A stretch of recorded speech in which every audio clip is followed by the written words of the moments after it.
பொதுவாகவே நெபுலால எக்கச்சக்கமான ஸ்டார்ஸ் இருக்கும். ஸ்டார்ஸ் வந்து உருவாக்கிட்டே இருக்கும். அங்க நட்சத்திரங்கள் மட்டுமா இருக்கும் அப்படின்னா கண்டிப்பா கிடையாது. எக்கச்சக்கமான கிரகங்கள் இருக்கும். ரீசெண்டா சயின்டிஸ்ட் ஓரியன் நெபுலாவே எடுத்து பார்த்தாங்க.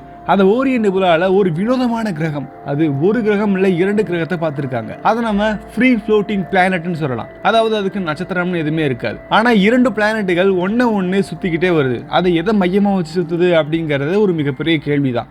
வாங்க அந்த வினோதமான கிரகத்தை பார்க்கறதுக்கு நம்ம ஓரியன் நெபுலாவை நோக்கி போகலாம். I am Logabala Karthikeyan. You are வாட்சிங் zenith of science.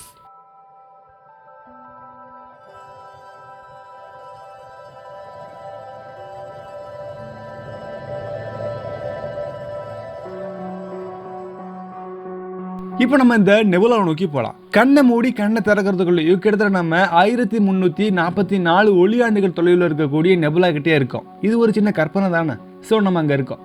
பட் அதுக்கு முன்னாடி ஒரு சின்ன ரெக்கமெண்டேஷன், நீங்கள் இந்த நெபுலாவை ஃபுல்லாக எக்ஸ்ப்ளோர் பண்ணுறதுக்கு முன்னாடி நம்ம சேனலை நீங்கள் சப்ஸ்கிரைப் பண்ணிடுங்க. நீங்கள் முழுசாக பாருங்கள். உங்களுடைய கருத்து எதுவாக இருந்தாலும் என்கிட்ட சொல்லுங்கள். இதே மாதிரியான இன்ட்ரெஸ்டிங்கான பல டாபிக்ஸ் நம்மளுடைய சேனலில் இருக்குது. நீங்கள் இதை பார்த்து முடிச்சுட்டு நீங்கள் உங்களுடைய கருத்தை அதுலேயும் நீங்கள் பார்த்துட்டு சொல்லலாம். சரி, நம்ம நெபுலாக்குள்ள வந்துட்டோம்ல. நெபுலாவை நல்லா பாருங்கள். ரொம்ப கலர்ஃபுல்லாக இருக்குது. பல ஸ்டார்ஸ் நம்ம பார்க்கலாம். இந்த வினோதமான நெபுலாவை நம்ம இப்போயே கண்டுபிடிச்சிட்டோம்.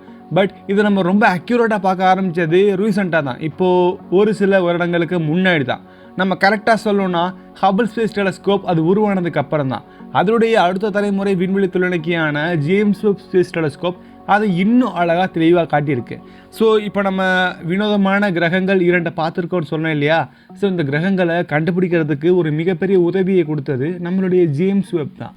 கிரகங்கள் பலவிதம். இப்போ நம்ம பார்க்குறதுல ஒரு விதம் தான் இந்த ஃப்ரீ ஃப்ளோட்டிங் பிளானட். நம்மளுடைய யூனிவர்ஸில் எக்கச்சக்கமான கிரகங்கள் இருக்குது. நம்மளுடைய பூமி மாதிரியான பிளானட்ஸாக இருக்கட்டும், நம்ம பூமியை விட கொஞ்சம் சின்ன பிளானட்டாக இருக்கட்டும், இதில் ரக் பிளானட் அப்படின்ற ஒரு விதம் இருக்குது. அதே மாதிரி தான் இந்த FFPன்னு சொல்லக்கூடிய ஃப்ரீ ஃப்ளோட்டிங் பிளானட். இதை நம்ம ஈஸியாக நம்ம புரிஞ்சுக்கணுன்னா இதை நம்ம எந்த வகையோட கம்பேர் பண்ணலாம். நம்மளுடைய ஊர்களில் ஒரு பழமொழி ஒன்று இருக்குது, கோயில் மாடு மாதிரி எதுக்கு திரியிற அப்படின்ட்டுவாங்க. அதுக்கான காரணம், அந்த மாட்டுக்குன்னு ஒரு கயிறு இருக்காது, ஒரு பிடிமானமே இருக்காது. கோயிலுக்கு வேண்டி விட்டுருவாங்க, அது வாட்டுக்கு போய்கிட்டே இருக்கும். ஸோ அதே மாதிரி தான் இந்த கிரகத்துக்குன்னு ஒரு பிடிமானம்னு எந்த ஒரு நட்சத்திரமும் இருக்காது. அது எங்கே வேணால் போயிட்டு வரும். அதுக்குன்னு ஒரு சரியான ஸ்டாண்டர்டான ஸ்பீடு இருக்காது, ஒரு டைரக்ஷன் இருக்காது. ஸோ எந்த விதமான ப்ராப்பர்ட்டிஸோ இதுதான் அதோடைய வழிமுறை அப்படின்னு நம்ம சொல்கிற மாதிரி எதுவுமே இருக்காது. அதுக்கான காரணம் மேபி இந்த மாதிரியான பிளானட்ஸ் அதோடைய மைய நட்சத்திரத்திலிருந்து வெளியே தூக்கி எறியப்பட்டிருக்கலாம். இது ஒரு சின்ன சினாரியோ தான். ஸோ இந்த மாதிரியான சினாரியோவில் தான் நம்மளுடைய யூனிவர்ஸ் முழுக்க எக்கச்சக்கமான ஃப்ரீ ஃப்ளோட்டிங் பிளானட்ஸை நம்ம கண்டுபிடிச்சிருக்கோம். அதில் நம்ம இந்த நெபுலாவில் கண்டுபிடிக்கிறது நமக்கு அவ்வளோ ஈஸின்னு சொல்ல முடியாது. இது ரொம்ப ஆச்சரியமான ஒன்றுன்னு சொல்ல முடியாது.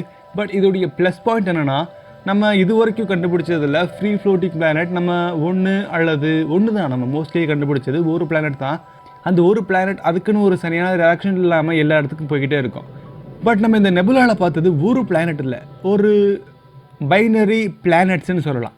இந்த பேர் ஒரு மைய நட்சத்திரத்தை சுற்றுற மாதிரி ஏதோ ஒரு அன்னோன் பாயிண்ட்டை வச்சு அதுக்குள்ளே அதுவே சுற்றிக்கிறது. பட் இதுதான் நமக்கு ஒரு மிகப்பெரிய கேள்வியை ஏற்படுத்துது. இந்த 2 பிளானட்ஸுமே எதை மையமாக வச்சு சுற்றுது? நம்ம ஒரு பிளானட்டோ அல்லது ஒரு ஸ்டார்ஸோ அல்லது ஒரு ஸ்பேஸ் ஆப்ஜெக்ட் வந்து ஒரு மைய பகுதியை வச்சு சுற்றுதுன்னா அது நம்ம பேரி சென்டர் அப்படின்னு நம்ம சொல்லலாம். இதை நம்ம பேரி சென்டர் கான்செப்ட் அப்படின்ற ஒரு தியரியிலையும் நம்ம கொண்டு வரலாம். நம்மளுடைய பூமியாக இருக்கட்டும், நம்ம சூரியனாக இருக்கட்டும், ஈவன் நம்ம எல்லா செலஸ்டியல் ஆப்ஜெக்டும் அந்த ஒரு கற்பனையான புள்ளியை மையமாக வச்சு தான் சுற்றுது. நம்மளுடைய பூமியை கூட எடுத்துப்போம். நம்மளுடைய பூமி நம்ம சூரியனை மையமாக வச்சு தான் சுற்றுது இல்லை, இது பேரி சென்டர் அப்படின்ற ஒரு சென்டரை மையமாக வச்சு தான் சுற்றுது. ஸோ அதே மாதிரி தான் இதுக்குன்னு ஒரு மையம் இருக்கும். அது என்ன மையம் அப்படின்றதா இப்போ வரைக்குமே நமக்கு தெரியல. சயின்டிஸ்ட் 2023ஆம் ஆண்டு ஜேம்ஸ் வெப் டெலஸ்கோப்லேருந்து எடுக்கப்பட்ட ஒரு மிகப்பெரிய பொக்கிஷமான இந்த நெபுலாவுடைய புகைப்படத்தை எடுத்தாங்க. இந்த ஓரியன் நெபுலாவையும் ட்ரைபீசியம் அப்படின்ற கிளஸ்டரில் 42 ஜம்போ அப்படின்ற ஒரு குறிப்பிட்ட இடத்தையும் பார்த்தாங்க. இதில் ரொம்ப ரொம்ப ரொம்ப ரொம்ப இண்டிபெண்டாக ஒர்க் பண்ணக்கூடிய 2 பிளானட்ஸை பார்த்தாங்க. இதை தான் நம்ம ஃப்ரீ ஃப்ளோட்டிங் பிளானட்ஸ் அப்படின்னு சொல்லுவோம். இந்த ஒவ்வொரு பிளானட்டுமே வியாழனுக்கு நிகரான நிறை இருக்கிறதையும் இவங்க கண்டுபிடிச்சிருக்காங்க. அந்த ஆராய்ச்சியில் JWSTயோடைய சக்தி வாய்ந்த நிற்காம் அப்படின்ற அந்த இன்ஸ்ட்ருமெண்ட் மூலியமாக நம்ம எடுக்கப்பட்ட இந்த மிகப்பெரிய தரவு, இந்த இளம் நட்சத்திரங்கள் அயனியாக்கம் செய்யும் போது அதனுடைய அதை சுற்றி இருக்கக்கூடிய பல வட்டுகள் எக்கச்சக்கமான பிளானட்ஸை உருவாக்கும். ஒரு சில பிளானட்ஸ் அந்த மைய நட்சத்திரத்துடைய சக்தி வாய்ந்த ஈர்ப்பு விசைக்குள்ளே வராமல் அது வெளியேறி போகும். ஸோ அந்த மாதிரி தான் இந்த 2 பிளானட்ஸுமே வெளியேறி இருக்கலாம் அப்படின்ற ஒரு கருத்துமே உங்களுக்கு இருக்குது. அல்லது இன்னொரு சினாரியோ என்ன சொல்கிறாங்கன்னா, இப்போ 2 பிளானட்ஸ் இருக்குது, அதாவது நம்ம இந்த 2 வெவ்வேறு ஃப்ரீ ஃப்ளோட்டிங் பிளானட்டை நம்ம எடுத்துப்போம். 2 நட்சத்திரங்கள் இருக்குது, ஒன்று ஏ இன்னொன்று பி அப்படின்னு நம்ம எடுத்துக்கலாம்.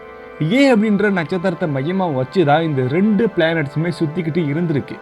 பட் இந்த ஏ அப்படின்ற பிளானட்டை கம்பேர் பண்ணும்போது பி அப்படின்ற பிளானட் அதோடைய கிராவிட்டியில் ரொம்ப ஸ்ட்ராங்காக இருக்குது. ஒரு சின்ன எக்ஸாம்பிளுக்கு தான் நான் சொல்கிறேன். அப்படி இருக்கும்போது கண்டிப்பாக இந்த பி அப்படின்ற ரொம்ப ஸ்ட்ராங்கஸ்ட்டு ஸ்டார் கண்டிப்பாக இந்த 2 பிளானட்ஸில் இருக்கக்கூடிய ஏதோ ஒரு பிளானட்டோ அல்லது 2 பிளானட்டையோ அது எடுக்கிறதுக்கு சான்ஸ் இருக்குது. அது அப்படி எடுக்கும்போது முற்றிலுமாக அதுக்குள்ளே அது ஆட்கொள்ளணும் அப்படின்னு நம்ம எடுத்துக்கவும் முடியாது. அந்த 2 பிளானட்டையும் இது இழுக்கும்போது மேபி அதனுடைய சக்தி வாய்ந்த அது ஈர்ப்பு விசைக்குள்ளே இது விழுகாமல் கூட வெளியே போகலாம். ஸோ அந்த மாதிரி எக்கச்சக்கமான சினேரியோஸை நம்ம பேஸ் பண்ணி தான் இந்த மாதிரியான ஃப்ரீ ஃப்ளோட்டிங் பிளானட் நம்மளுடைய யூனிவர்ஸ் முழுக்க பரவி இருக்குது. மேபி இந்த நெபுலாவில் கூட இந்த மாதிரியான சினேரியோவில் தான் நடந்திருக்கும் அப்படிங்கிறத சயின்டிஸ்ட் நம்புகிறாங்க.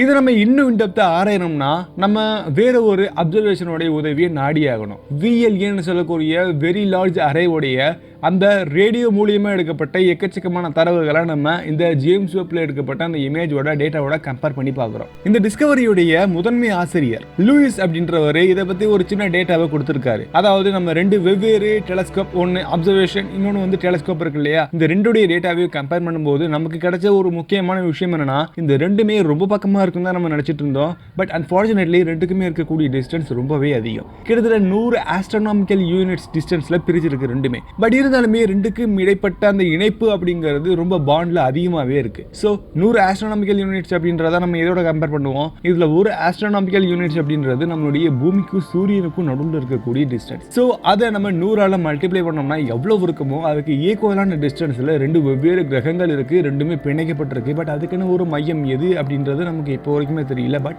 ஏதோட மையமாக வச்சு அதை சுற்றிக்கிட்டே இருக்கு. இதை கேட்கறது கொஞ்சம் வியர்டாக இருக்குல்ல, பட் இதுதான் யூனிவர்ஸ். இது ஒரு வகைன்னு சொன்னால் நம்ம இன்னொரு வகையை நட்சத்திரத்தோட நம்ம சொல்லலாம். அதாவது நம்ம இப்போ வரைக்குமே நம்ம பிரவுன் ஸ்டார் அப்படின்ற ஒரு ஸ்டாரை நம்ம அதிகமாக கண்டுபிடிச்சிருக்கோம். பட் அதை நம்ம அவ்வளோ ஈஸியாக கண்டுபிடிக்க முடியலை.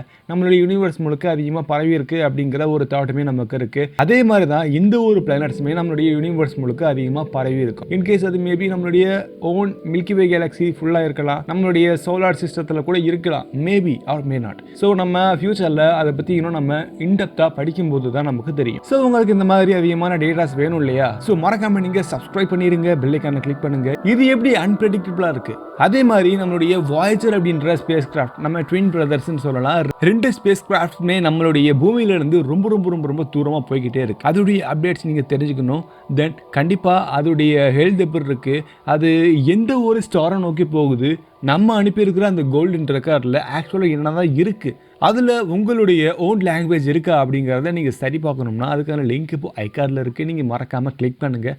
உங்களை கொஞ்சம் சினிமேட்டிக்காக வாய்ஜரோட சேர்த்து நம்ம எண்ட்லெஸ்ஸான ஒரு ட்ராவலை நீங்கள் மேற்கொள்கிறதுக்கு உங்களை நான் ரெக்கமெண்ட் பண்ணுறேன். இன்ஸ்டாகிராமில் zenith of science அப்படின்ற நம்மளுடைய பேஜ் இருக்குது. தென் லோகபால கார்த்திக் அஃபிஷியல் அப்படின்ற என்னுடைய பர்சனல் ஐடி இருக்குது. நீங்கள் விருப்பப்பட்டால் ஃபாலோ பண்ணலாம். நீங்கள் ஃபேஸ்புக், ட்விட்டர், இப்போ இருக்கக்கூடிய எக்ஸ் அப்படின்ற அந்த பிளாட்ஃபார்ம், இதில் நீங்கள் zenith of science அப்படின்ற நீங்கள் டச் பண்ணிங்கன்னா கண்டிப்பாக நம்மளுடைய பேஜஸ் அப்டேட் ஆகும். நீங்கள் ஃபாலோ பண்ணிக்கங்க. அதில் நம்ம அதிகமான அப்டேட்ஸை கொடுத்துக்கிட்டே இருக்கோம். இதே மாதிரி அடுத்து ஒரு வினோதமான விண்வெளி சார்ந்த வீடியோவில் நம்ம சேர்ந்து பயணிக்கிற வரைக்கும் உங்களிடமிருந்து விடைபெறுவது நான் உங்கள் லோகபால கார்த்திகேயன். தேங்க்யூ ஃபார் வாட்சிங். See you next video. Bye. மரம் வளர்ப்போம், வரும் கால சந்ததிகளை காப்போம்.